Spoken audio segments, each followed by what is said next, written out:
Hello everyone, I'm Bable Jonathan and this is the 6 p.m. primetime newscast on Equinoxe television live from our headquarters in Cameroon's economic capital.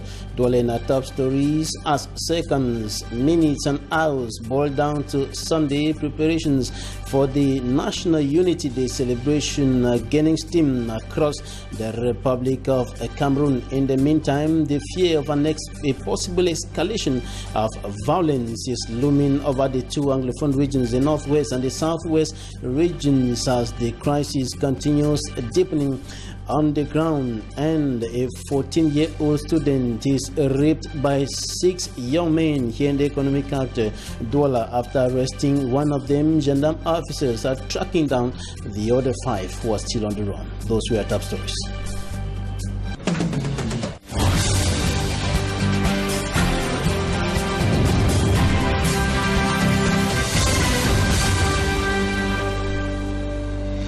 A 14-year-old student of Lycée de Sodiko in the Douala 4 subdivision has been sexually assaulted by 6 young men within the age range of 25 to 33. The victim is the younger sister of their friend, and gendarme officers have arrested the suspected leader of the gang of alleged rapists, and his friends are still on the run. And gendarme officers from the Bonandale Gendarmerie command, or the Bonandale Gendarmerie post, are tracking down the other 5 suspected rapists who are still on the run. And I told you in the headlines, as seconds, minutes and hours boil down to Sunday preparations for the National Unity Day celebration against him across the Republic of Cameroon. But in the meantime, there are fears that the National Unity Day celebration may take place in a chaotic atmosphere in the two Anglophone regions of Cameroon as a result of the rising violence and confrontations between armed civilians on one hand and security and defense forces on the other hand, as the Anglophone crisis continues deepening. And it is within this context that administrative authorities in the two Anglophone regions have been calling on the inhabitants of their respective areas of command to come out massively on Sunday for the celebration of the National Unity Day. And following the ongoing widespread circulation, especially on social media, of the information notably concerning the governor of the southwest region of the country, who is said to be intending to deploy security forces across the region, which is of course a manipulation, according to a release signed by the governor. And the governor, Benau Kalia Bilai, hereby informs the overwhelming public and law-abiding population, the overwhelming patriotic and law-abiding population of his area of command, as well as the education community, school authorities, parents, students, economic operators, political, religious and traditional leaders, as well as the living forces of the region, that apart from the prohibition of the movement of motorbikes as from 7 p.m. until further notice, no measure restricting the movement of persons and goods have been taken this far, as we prepare for the the National Day celebration that will be coming up on Sunday. This is to debunk or dismiss information circulating on social media concerning the restrictions on the movement of persons and goods within the southwest region of the country. Now, we continue to talk about the National Unity Day celebration, notably to indicate that the administrative officials in Jombe, Penja and Mbanga, these localities are in the Mongo division of the littoral region of the country. The administrative officials say all is set for the 20th May celebration on Sunday, as Manji Kangebe reports.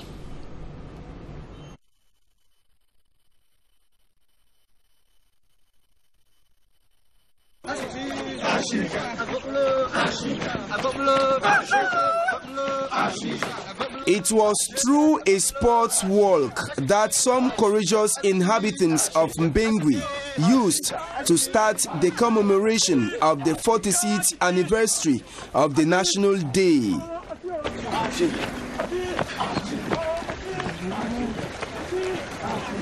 Leading the population was Absalom Monono, Senior Divisional Officer of Momo Division in the Northwest region of Cameroon. We have come out to walk, show through sport that we are united, that we, even though we are from diverse backgrounds, even though we are coming out from the different 10 regions of the country, we are all one. We are all Cameroonians. And today we've come out to show to the population, those who are living in fear, that they have no reason to fear, because not only that God is with us, but the state has taken all measures to ensure that the celebration of the 46th anniversary of our National Day is celebrated in peace. It was an opportunity for the senior administrator to officially pass a message to his subjects. We are using this occasion to call on the population to actively take part in all the planned ceremonies, the program ceremonies that are gearing up towards the celebration on Sunday, the 20th of May 2018. We have seen that despite the threats, the people have come out because they feel and they know that they were born Cameroonians, to continue to live as Cameroonians. And one day when the Lord calls them, they will die as Cameroonians. And for those who have vowed not to see May 20 successfully, Absalom Monono tells them, this is an opportunity for me to call on our brothers and sisters who, for other reasons, have felt that we should not be in peace, that there is nothing more important than peace. If we are in peace, we will be able to develop our division, we will be able to develop our country. If we are in peace, we will be able to extend the love that we have, that we've always had towards one another. If we are in peace, then we will enjoy the benefits that this great country has for all its children. The sport walk ended at the ceremonial grounds with stretches, but the event ground is also being prepared for Sunday, May 20. Smajikan Gabriel reporting there on preparations ahead of May 20 National Day celebration in the Momo in the northwest region of the Republic of Cameroon. Now we come back to Njombe, Penja and Banga in the Mongo division of the littoral region of the country, where administrative officials say everything is set for the May 20 day celebration. Smajikan Gabriel once more. As the Njombe Penja ceremonial ground gets last-minute renovation works to change its face before May 20, on the ground, Kupmi Njoya Aziz, sub-divisional officer, and security officials are finalizing on how the march pass is expected to be done come Sunday. After that, the rehearsals began with the security forces.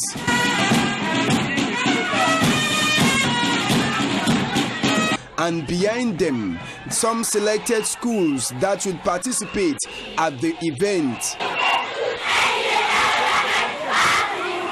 The divisional officer of Njombe Penja says all is set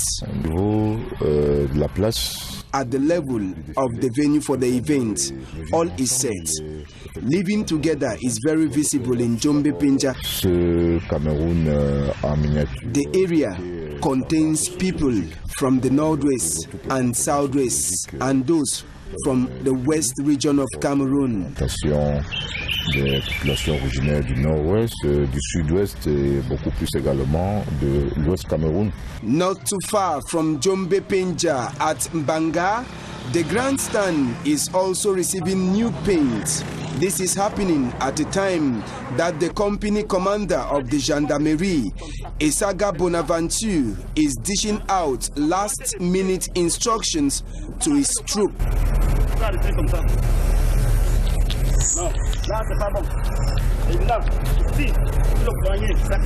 The mayor of Mbanga, Lembe Mbappe, says all is set for May 20, but the fear of the unknown looms. Everything has been done to ensure a hitch-free ceremony, particularly as we are not far from the troubled zones. So it's normal to be troubled, but authorities have already taken measures to ensure that all goes on well. As the Defense Force rehearsed, the primary and secondary schools also took their turns to do their last practice. The leader of the Social Democratic Front political party in Banga, Tejote Irene, though accepting the fact that unity exists in Banga, calls on the government to look for lasting solutions for the ongoing crisis. At Mbanga, we feel as one, but the situation on the ground shouldn't be ignored. We can't talk about national unity and forget about our sisters and brothers in the Northwest and Southwest region. Since they are Cameroonians, we need to know that they are suffering. We call on the government to act fast. De tout mettre en œuvre pour que la paix revienne dans le sud-ouest et le nord-ouest. All is now set for the 26th edition of the National Day celebrations in the two subdivisions of the Mongo Division. Preparations intensify across the Republic of Cameroon ahead of the May 20 National Day celebration, and administrative authorities in the two Anglophone regions, including the governor of the Southwest region, Benau Caleb Bilai, as well as that of the Northwest region, Adolphe Lele Lafrique, calling on inhabitants of their respective areas of command to come out en masse on Sunday for the celebration of the National Unity Day. Some Cameroonians think that it is not reasonable celebrating national unity at this point in time when the same unity that is being celebrated has been broken or simply destroyed by the socio-political impasse in the two Anglophone regions of the country. A veteran journalist in Kumbu in the south-northwest region of the country, Adrian, for me, spoke to Chris Confon, and this is what he said. Whether we should celebrate 20th May, my first answer is yes. Every nation has its national day. But in the context of the political history of this country, Cameroon, I would doubt very much whether there is any reason at all celebrating 20th May. Our history is clear. We had a federation. On May 20, 1972, through a referendum that is qualified as, I don't want to use a word that might be embarrassing, but I think, to make things short, it was a declaration of the enslavement of a particular people, particular region of this country called Southern Cameroon. Because if you looked at the ballot paper, it had two words, yes or we. What is the difference between yes or we? So the people are angry. And if people do not celebrate 20th May this year, I don't see why somebody should be angry with them. Let those in charge of this nation take their responsibilities and solve the Anglophone problem through meaningful dialogue that is inclusive, because as of now, we are hearing people talking around about dialogue ongoing. I don't know how dialogue is ongoing. People are being arrested and jailed. People are talking our history. So I believe that if people do not celebrate 20th May, it is because the history behind 20th May is very cloudy. Coming up, we take a look at the fight against HIV/AIDS in the Republic of Cameroon with the new strategy index testing that is now being implemented in the country. And today, health personnel here in the economic capital Douala were drilled or well equipped for an effective implementation of that strategy on the ground in order to curb the spread of HIV in the whole country. It was in the full report. Despite all the efforts of public health officials and other stakeholders, HIV/AIDS remains a major health challenge in the littoral region and the rest of Cameroon. As far as HIV is concerned, the littoral region is under a situation where HIV is still considered as a disease that should be under control. Although the prevalence is going down, we need to develop some particular strategies to just be able to take in charge people suffering from that disease. An upgraded anti-HIV/AIDS strategy, index testing, is now being implemented in the country. This particular strategy is going to improve our fighting against that disease in the way that generally when we used to do testing in general population, with the prevalence we used to get, even though they are very low, we don't particularly achieve the first 80% of people suffering from HIV. But by using this strategy, we intend to quickly reach the first 80% of people suffering of that disease, so that they should be taken in charge and be under treatment for that disease. Introduced in Cameroon by the Cameroon Baptist Convention Health Services, it has been integrated in the National Public Health Strategy Plan. To enhance its implementation, health personnel converged on the Nilon District Hospital in Douala Friday were drilled on the implementation techniques and advantages of the strategy. In Cameroon, we are the pioneer, that is certain.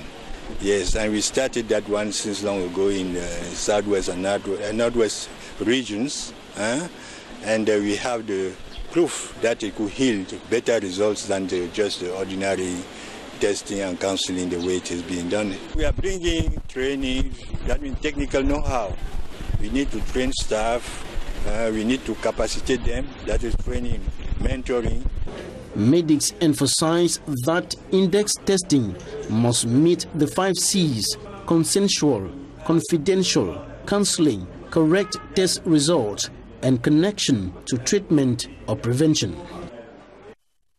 Government delegate to the Douala City Council, Fritz Tone has assured city dwellers that the problem of traffic jam and congestion in the city will soon be a thing of the past. He was speaking during a visit to the construction site of the extension of the Boulevard de la République stretch of road in the Equinoxe neighborhood of the country's economic capital. Innocent has more.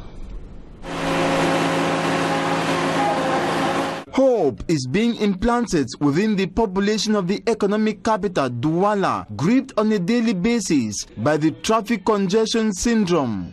This as the military engineering unit in charge with the widening, rehabilitation and construction of roads and drainage channels resume work, standing at 85% realization rate after months of recess, till accomplishment by the end of June and no longer this May. We saw that maybe it's better for us to do the part of the roads before the raining season. Otherwise, we want everything to be finished here, concerning the road himself on the 31st on June, on the end of June. Everything is going softly, and we are hoping that it will go that way until the end. Colonel Jackson Kamgeng, leading the construction project, expresses discontentment on the incivility of city dwellers for carelessly dumping heaps of garbage, which cause rapid dilapidation of these roads. We are asking them to change their habits. We talked to the government delegates, and probably will talk with Isakam, so they will have places where they can throw the garbage. This is something that can really hurt and damage the road.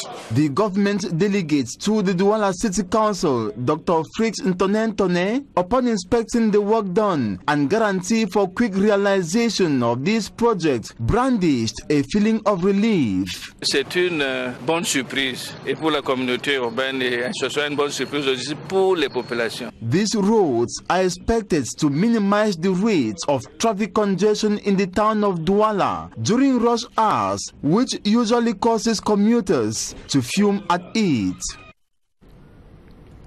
Authorities continue stepping up efforts to fight against the devastating impact of plastic bags that are disposed indiscriminately in many parts of the country. And this is why a campaign against plastic bags was launched in Banga in the Mungo Division, littoral region of the country, as Terry Jato reports.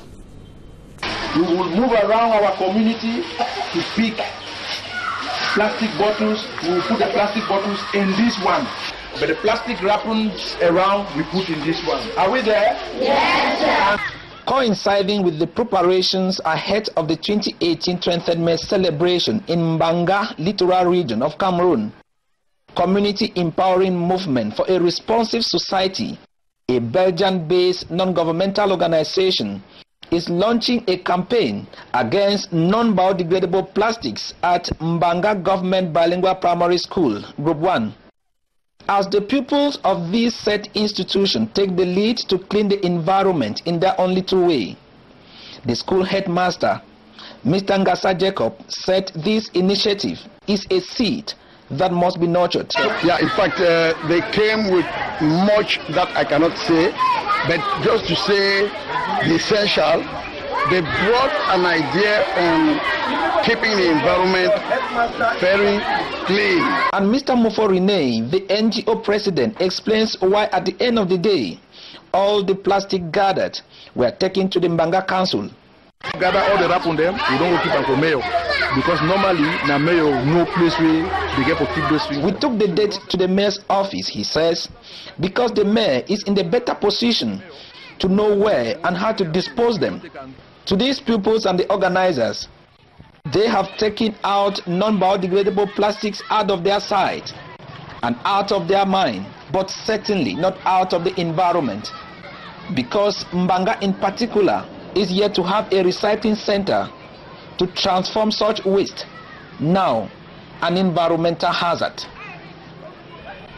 That's it for the first segment of this edition of the 6 p.m. primetime newscast on Equinoxe Television. Coming up in a jiffy, Talking Point, and we shall be taking a look at the new strategy to fight HIV/AIDS index testing. Stay with us.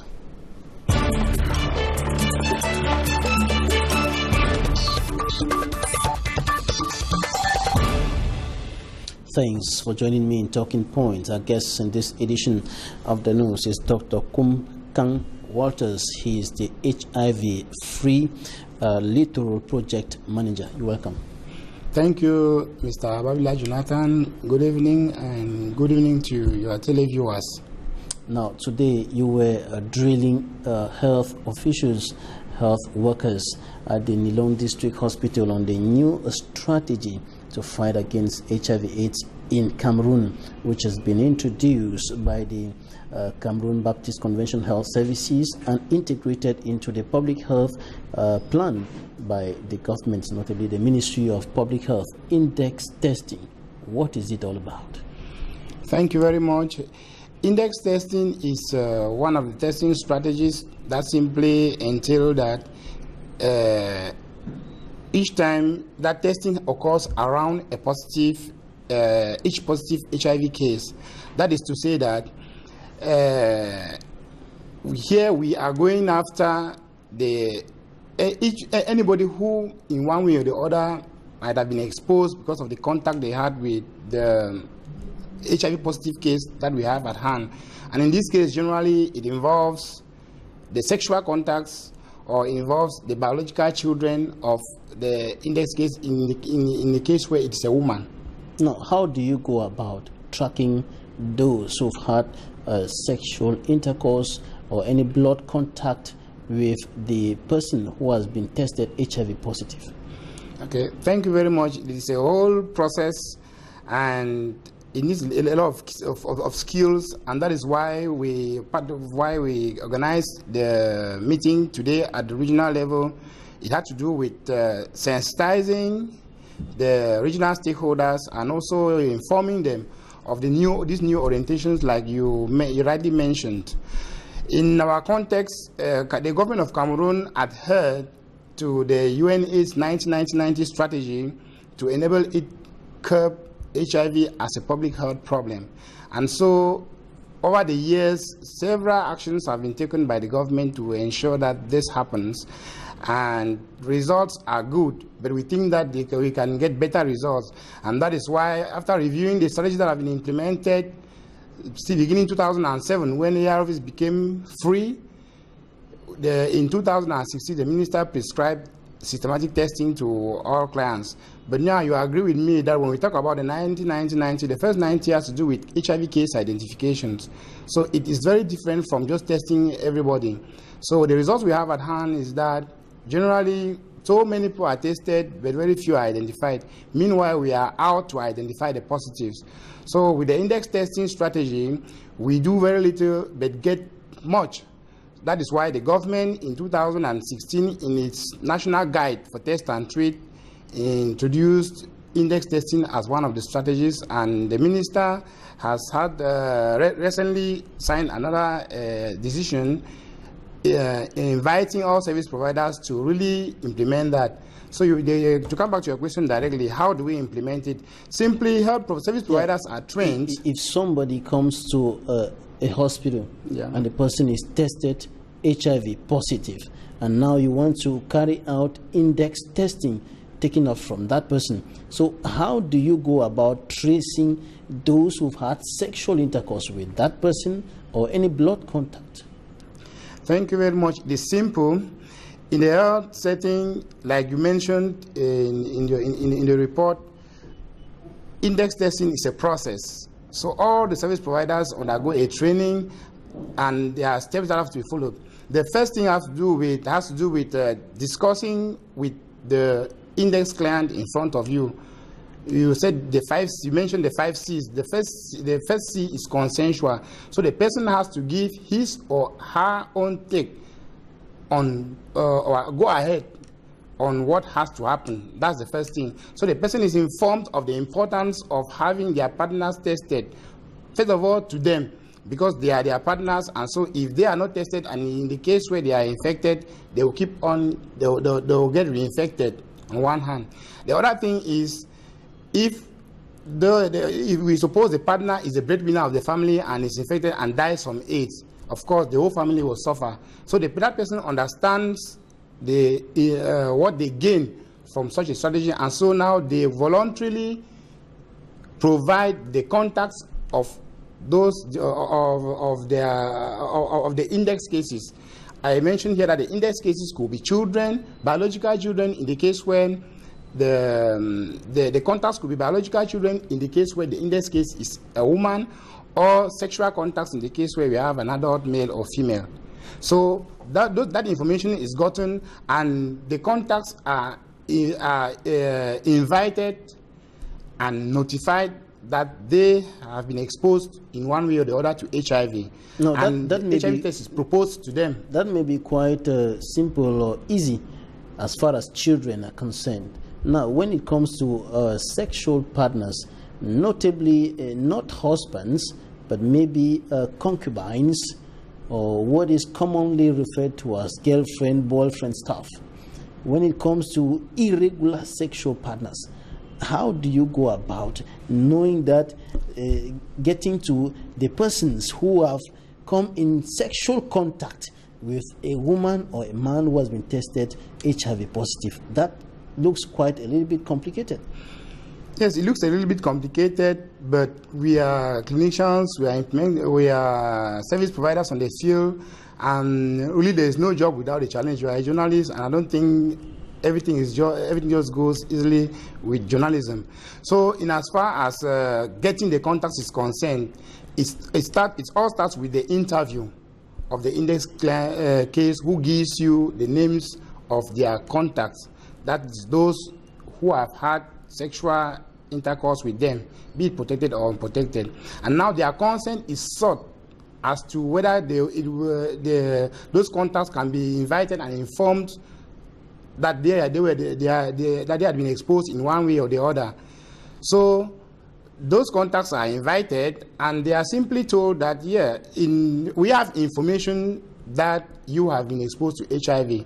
So I know what may push you to ask this question is because the person called will it not generate some problems within families, between individuals and so on? Exactly. The person who has been called up generally will want to know how the person who made the call got that information.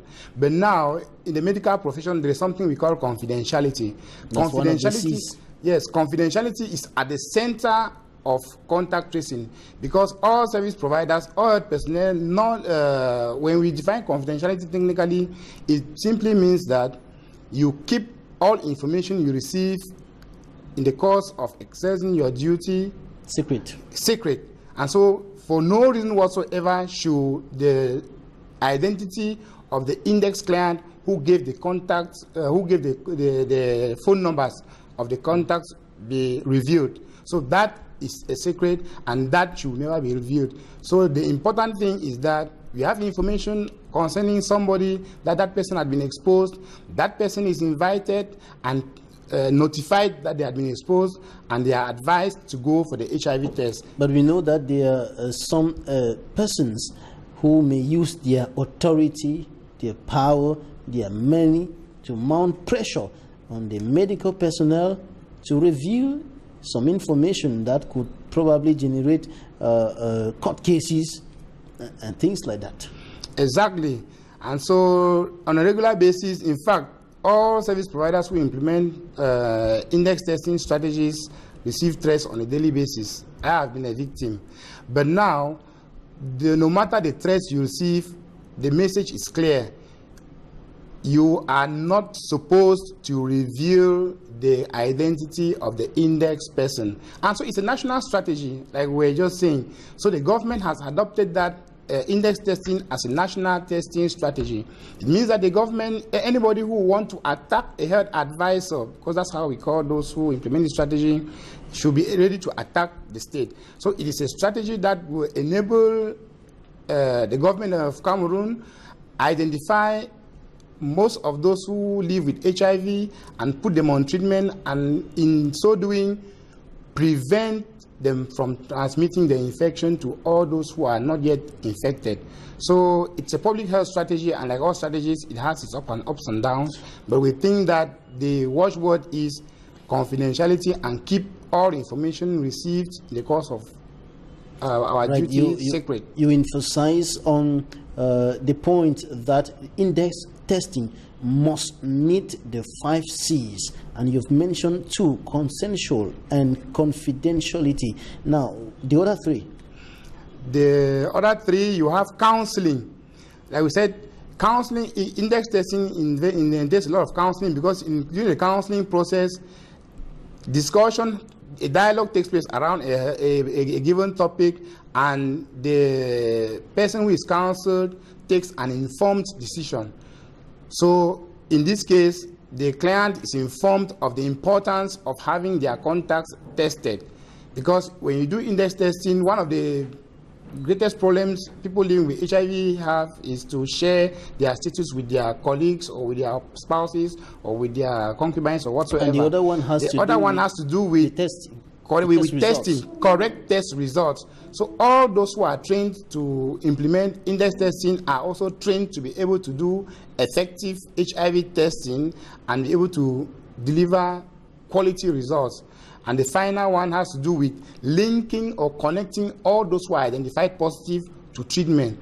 And so with the test and treat strategy adopted in Cameroon since 2016, it is clear that each time this through this strategy, people living with HIV are identified and put on treatment. If we are preventing the infection we are preventing those from passing the infection to all those who are not yet infected. And that is the main reason why the government adopted that strategy. Because with the population growing and the number of new infections reducing, we are going to get to a situation where we will be able to comfortably sit anywhere and talk of epidemiological control of HIV in Cameroon. All right, your last word before we go, an advice to all those who are listening to you now. So just to, I think the regional delegate said it all. I want to thank him for his time. I want to thank all the district medical officers, the regional RTG coordinator for Littoral, and all stakeholders with whom we work on a daily basis, just to tell them that we as partners of the Ministry of Health will provide them all the support they need, the technical support and even the financial support. To Cameroonians concerning their health situation. Yeah, exactly. We will provide the technical and financial support they need in order to live healthy. So all Cameroonians should rest assured that this is not a strategy that aims at exposing their private life or whatsoever. It is just a strategy that is aimed at ensuring that they stay healthy and go about their daily activities normally and be able to support their families, like the delegate said. So Dr. Kang Walters, HIV-free Littoral Project Manager, thanks for accepting to be a guest in this edition of the news. You're welcome. Thanks for inviting us. Thanks, ladies and gentlemen, for staying with us. Goodbye.